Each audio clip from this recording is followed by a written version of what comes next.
Hello everyone. तो पिछले episode में हमने देखा था कि कैसे हमारा हीरो स्टार पैलेस में जाता है, जहाँ के एल्डर उसे पहली बार में ही अंदर एंट्री दे देते हैं, जिसे देखकर बच्चे हैरान थे। पर वहाँ जाने के बाद हमारा हीरो टॉप के स्टूडेंट के साथ फाइट करने की शर्त रखता है, जिससे वहाँ के एल्डर इस शर्त को जीतने पर उसे काफी फेमस स्वॉर्ड देने वाले थे। अब टॉप पर पे तो मोइंग थी, तो उसे मोइंग के साथ फाइट करना पड़ता है, जहाँ वो उसे काफी बुरी तरीके से हरा देता है और अब उसे वो स्वॉर्ड भी मिल जाती है। प्लस स्टार टावर से बाहर आने के बाद मोइंग ने शर्त रखी थी कि अगर वो लिंग टियान के हाथों से हारेगी तो वो उसकी फॉलोअर बन जाएगी। तो वो सभी के सामने लिंग टियान के आगे घुटनों पर बैठते हुए कहती है कि मास्टर, आज से मैं आपकी फॉलोअर हूँ। इस पार्ट की स्टार्टिंग में दिखाते हैं कि हमारा हीरो लिंग टियान उस खूबसूरत लड़की को, जिसका पूरा सेक्ट दीवाना है, उसे अपने आगे घुटनों पर बैठा देखकर भी रिजेक्ट करते हुए कहता है कि मुझे किसी फॉलोअर की कोई जरूरत नहीं। उसे रिजेक्ट करता देखकर मोइंग को समझ नहीं आता कि अब वो क्या कहे, पर वो फिर से अपनी गर्दन झुकाकर कहती है कि ठीक है, अगर आपको फॉलोवर नहीं चाहिए तो फिर मैं आपकी बीवी बनने के लिए तैयार हूँ। क्या आप मुझसे शादी करेंगे? ये सुनकर वहाँ मौजूद सारे लड़कों के दिलों पर तो छुरियां चलनी शुरू हो गई थी, क्योंकि उनकी ब्यूटीफुल गॉडेस सामने से लिंग टियान को शादी का प्रपोजल जो दे रही है। पर लिंग टियान तो अपनी टीम के साथ वहाँ से जाते हुए कहता है कि कोई जरूरत नहीं, मुझे तुमसे शादी नहीं करनी, इसलिए तुम यहाँ से जा सकती हो। बिना एक सेकंड गवाए लिंग टियान फिर से उसे रिजेक्ट करके वहाँ से निकल गया था। और ये देखने के बाद उसकी सिस्टर लिंग भी लाइक, मोइंग जुए अगर इस तरीके से किसी और के सामने उसकी बाहों में गिरने की बात करेगी ना, तो लड़के उसे लपक लेंगे। पूरा सेक्ट उस गॉडेस का दीवाना है और मेरा भाई उसे रिजेक्ट करके आ गया,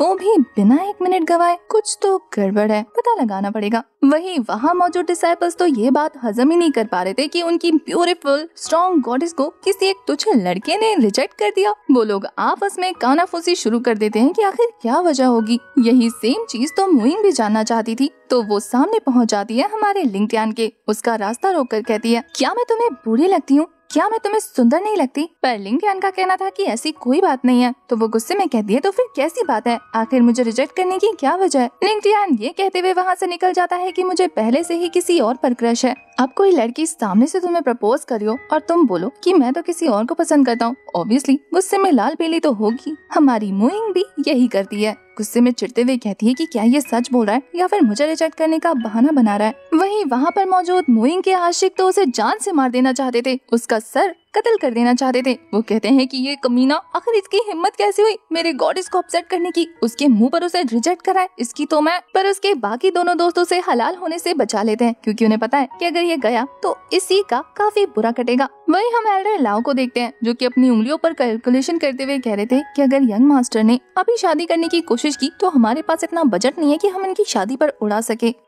इस बारे में नौकरों के साथ मीटिंग बिठानी पड़ेगी। ये बोलते हुए वो अपनी प्लानिंग शुरू कर देते हैं। वही अपने भाई के मुंह से किसी पर क्रश होने की बात सुनकर लिंग उसे छेड़ते हुए कहती है कि मुझे भी बताओ ना, आखिर तुम्हें किस पर क्रश है? क्या वो लड़का है या लड़की? वो तो उसे धक्का मारते हुए कहता है टिपिकल ब्रदर की तरह कि क्या बकवास कर रही हो, थोड़ा दूर रहो, और इस मामले में इतना ज्यादा इंटरेस्ट लेने की कोई जरूरत नहीं है। वो लोग तो स्टार पैलेस को छोड़कर जाने की तैयारी कर रहे थे। वहीं वो इनको दिखाते हैं, जो कि अभी भी खड़े खड़े कुछ सोच रही थी, और फिर वो लिंग टियान को जोर से आवाज मारकर रोकते हुए कहती है कि अगर मैं तुम्हारी वाइफ नहीं बन सकती तो मैं तुम्हारी कॉन्क्यूबाइन बनने को तैयार हूँ। ये सुनकर तो वहाँ मौजूद सभी की हालत खराब हो जाती है और लिंग भी लाइक, गॉडेस आखिर तुम क्या चीज हो? यहाँ आओ मेरी बच्ची, मैं तुम्हें गले से लगाऊं और थोड़ा सा शांत करूं। पर मोइंग अपने फैसले पर अड़ी हुई थी। वो कहती है कि मुझे स्टेटस और पावर की कोई परवाह नहीं है, मैं अपने पोजीशन से भी रिजाइन करने को तैयार हूँ, लेकिन मुझे सिर्फ तुम्हारी सेवा का मौका चाहिए और मैं सारी जिंदगी तुम्हारे साथ रहकर तुम्हें फॉलो करना चाहती हूँ। उसकी क्लियर वॉइस सुनने के बावजूद भी लिंग टियान कोई रिएक्शन नहीं देता,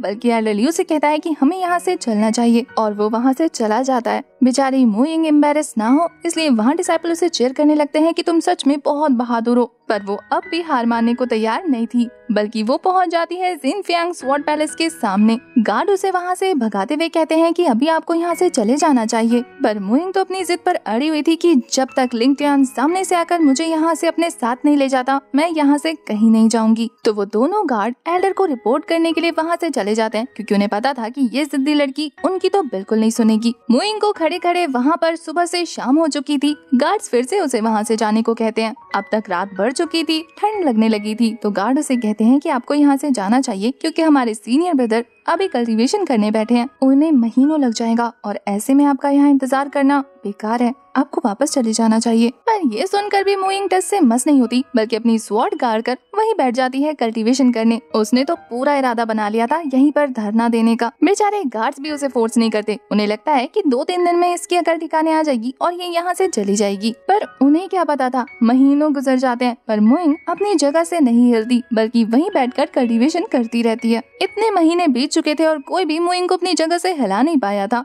गार्ड्स भी अब उसे आकर पूछना बोलना छोड़ देते हैं। वहीं लिंग टियान भी दूसरी तरफ अपनी कल्टीवेशन में बिजी था और अब उसने 3 चक्र हासिल कर लिए थे और अब वो भी ब्रेक थ्रू करके स्पिरिट वेल रियाल्म के 3rd लेवल तक पहुंच गया था। तभी उसके पास एक स्पिरिचुअल बॉल उड़ते हुए आती है जिसमें कुछ इन्फॉर्मेशन थी और उस बॉल को देखने के बाद वो समझ जाता है कि लिन फैमिली में कोई प्रॉब्लम आई है और अब उसे स्वॉर्ड गॉड सेट को छोड़कर लिंग फैमिली के पास वापस जाना होगा देखने के लिए कि वहाँ क्या चल रहा है। लिंग टियान होश में आ चुका था। ये देखने के बाद अंकल लाओ उसके पास आकर उसे रिपोर्ट करते हैं। वो बताते हैं कि कैसे मुइंग इतने महीनों से वहीं गेट के बाहर बैठकर कल्टीवेशन कर रही है और इतना ही नहीं, उसने अपने को डिसाइपल होने के स्टेटस को भी रिजेक्ट कर दिया, हमेशा के लिए, सिर्फ लिंग टियान के साथ रहने के लिए। इतना ही नहीं, उसने अपने मेंशन टियानवू पीक को भी हमेशा के लिए छोड़ दिया। मुइंग भी बारिश में भीगते हुए कल्टीवेशन कर रही थी। हमारे अंकल लाओ पूछते हैं कि क्या मुझे उसे यहाँ से भगा देना चाहिए। आप जो आदेश देंगे हम उसी पर काम करेंगे। पर लिंग टियान कहता है कि ऐसा कुछ भी करने की जरूरत नहीं है, वो जब तक यहाँ रहना चाहे उसे वहीं रहने दो। ना तो वो उसे भगाता है और ना ही एक्सेप्ट करता है, बल्कि वहाँ से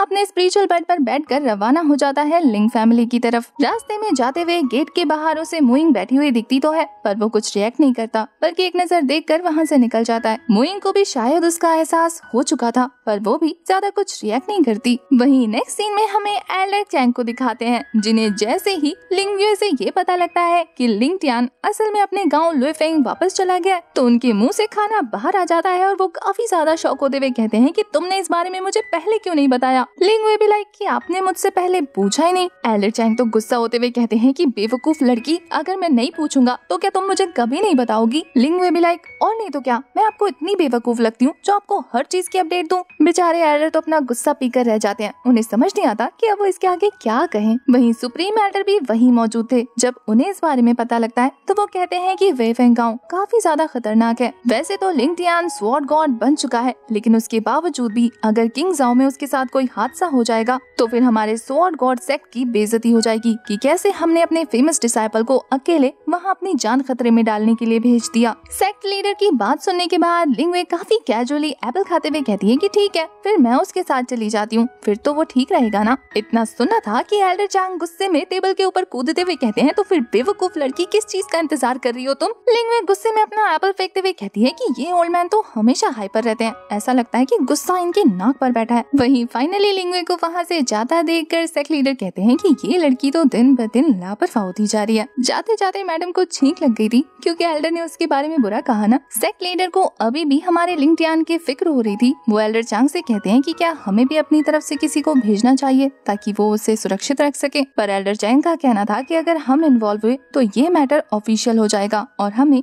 इस चीज का ढिंडोरा नहीं पीटना चाहिए, क्योंकि जो लोग लिंग टियान को रास्ते से हटाना चाहते हैं उन्हें मौका मिल जाएगा। इसके अलावा वो लड़का भी अपनी फैमिली से मिलने गया है, ऐसे में अगर हम और ज्यादा रिस्ट्रिक्शन लगाएंगे तो प्रॉब्लम हो सकती है। फिलहाल के लिए ऑब्जर्व करते हैं कि सिचुएशन क्या चल रहा है, अगर कुछ सीरियस दिखा तो हम आगे की कार्रवाई शुरू कर देंगे। वहीं एक दिन बाद का सीन दिखाते हैं जहाँ लिंग टियान अभी भी सफर कर रहा था। रास्ते में वो इसी बारे में सोचने लगता है कि फर्स्ट प्लेस स्टार पैलेस में चेंज हो गया। वहीं मिंगवे के साथ एक और घटना घट गई, मतलब उसे को डिसाइपल की पोजीशन से हटा दिया गया। ये सारी चीजें पास्ट में तो नहीं हुई थी, तो फिर अब कैसे चीजें बदल रही हैं, उसे समझ नहीं आता। वो कहता है कि क्या इसकी वजह ये तो नहीं कि मैं दोबारा से रिबर्थ लेकर आया और सिचुएशन को अपने कंट्रोल में ले लिया, या फिर इसके पीछे हेवनली दाओ का हाथ है, वो नहीं चाहते कि मैं आगे बढ़ूं। वो इस बारे में सोच ही रहा था कि तभी अचानक से उसे ब्लड की बहुत तेज स्मेल आने लगती है और वो अपने बर्ड को उसी डायरेक्शन में मोड़ देता है जहाँ पर लिंग फैमिली के ऊपर लियो फैमिली की लड़की ने हमला करवा दिया था अपने बॉयफ्रेंड वांग लेंग और उसके ग्रुप हेवनली वुल्फ गैंग के के साथ हेवनली वुल्फ गैंग के काफी सारे लोगों ने लिंग फैमिली के बहुत सारे स्टूडेंट को मार डाला था, उनके कैरेज को डिस्ट्रॉय कर दिया था और अब वो लिंग टियान के छोटे भाई लिंग युन को भी जान से मारना चाहते थे, जो कि अब तक ऑलमोस्ट काफी बुरी तरीके से घायल हो चुका था। हमें पता लगता है कि लिन युई की कल्टीवेशन स्पिरिट मूवमेंट रियाल्म के 9th लेवल पर है, लेकिन वो फिर भी अकेले इतने सारे लोगों का सामना नहीं कर पा रहा था। वो उन सभी को रोकने के लिए कहता है कि मेरा बड़ा भाई अगर यहाँ पर आ गया तो तुम लोगों की फिर खैर नहीं, इसलिए अगर अपनी जान बचानी है तो यहाँ से चले जाओ, क्योंकि मैं तो हार नहीं मानने वाला और मैं तुम लोगों का सामना तब तक करता रहूंगा जब तक मैं तुम लोगों को यहाँ से भगा ना दूं या फिर खुद जान से ना मर जाऊं। ये देखकर लियू फैमिली की लियू रुये, जिसका हमारे लिंग टियान पर क्रश था, उसकी कल्टीवेशन लेवल स्पिरिट मूवमेंट रियाल्म के 7th लेवल पर है। वो वांग लैंग, जो कि डेप्यूटी लीडर है हेवनली वुल्फ गैंग का,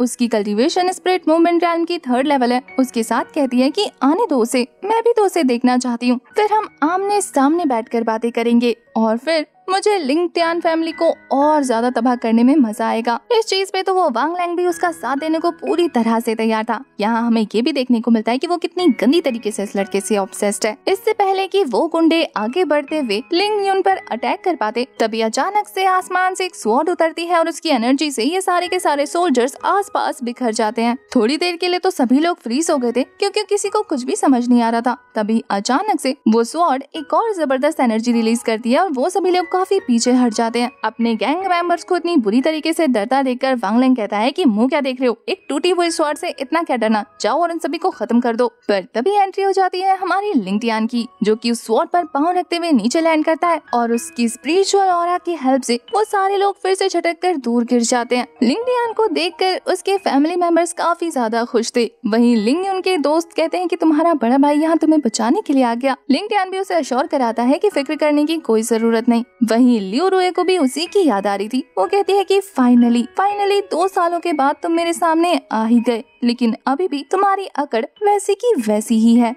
लिंग टियान नोटिस करता है वहाँ पर टूटे हुए गैरेज पर और उसके फैमिली के मरे हुए लोगों पर। वो कहता है कि तुमने उन्हें मारा, आखिर इसके पीछे की वजह क्या थी। लियू रुए काफी ज्यादा एरोगेंटली कहती है कि ऑब्वियसली मेरे पिता तुम्हारी फैमिली में गए थे मेरा रिश्ता लेकर, लेकिन तुमने मेरी तरफ देखा भी नहीं और तुमने मुझे बिना देखे रिजेक्ट कर दिया, इसीलिए मैं अपने इस अपमान का बदला तुम्हारी फैमिली से चुकाऊंगी। पूरी लिंग फैमिली खत्म होगी तब जाके मेरा बदला पूरा होगा। यहाँ लिंग टियान उसकी बोलती बंद करते हुए कहता है कि तुम्हें क्या लगा, अगर तुम नहीं बताओगी तो किसी को पता नहीं चलेगा कि तुमने यांगडोंग में 2 एंटी एजिंग गोलियों के लिए खुद को सेक्रीफाइस कर दिया और फिर बेशर्मों की तरह मुझे शादी का प्रपोजल भेजा, ये सोचकर कि मैं इसे एक्सेप्ट करूंगा। लियू रुए की चोरी पकड़ी गई थी तो वो क्या करती उसे समझ नहीं आता। वो गुस्से में अपने बॉयफ्रेंड के पास जाकर कहती है कि बेबी देखो ना, ये झूठ बोल रहा है, इसकी बकवास पर ध्यान मत दो। वांग लैंग बेवकूफ प्यार में अंधा लियू रुए के मगरमच्छ वाले आंसू देखने के बाद पिघलते हुए लिंग टियान पर चढ़ते हुए कहता है कि तुम्हारी हिम्मत कैसे हुई मेरी लेडी की इंसल्ट करने की, तुमने उसका नहीं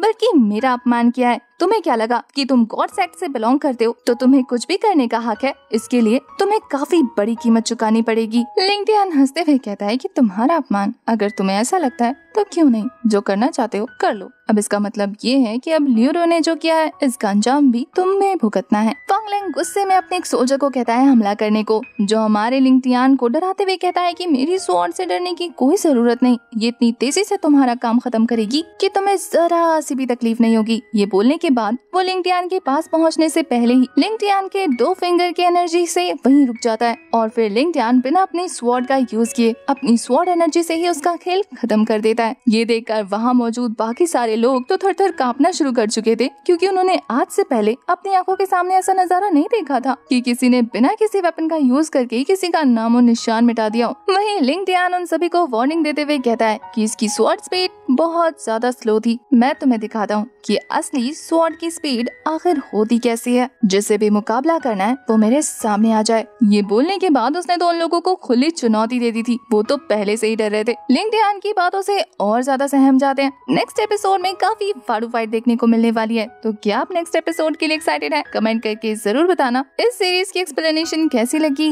ये भी। मुझे सपोर्ट करने के लिए आप वीडियो को शेयर कर सकते हैं, लाइक कर सकते हैं और हाँ सब्सक्राइब भी कर सकते हैं, ताकि जल्दी से इस चैनल के 100 के सब्सक्राइबर्स पूरे हो जाएं। तब तक के लिए bye bye, tata, take care.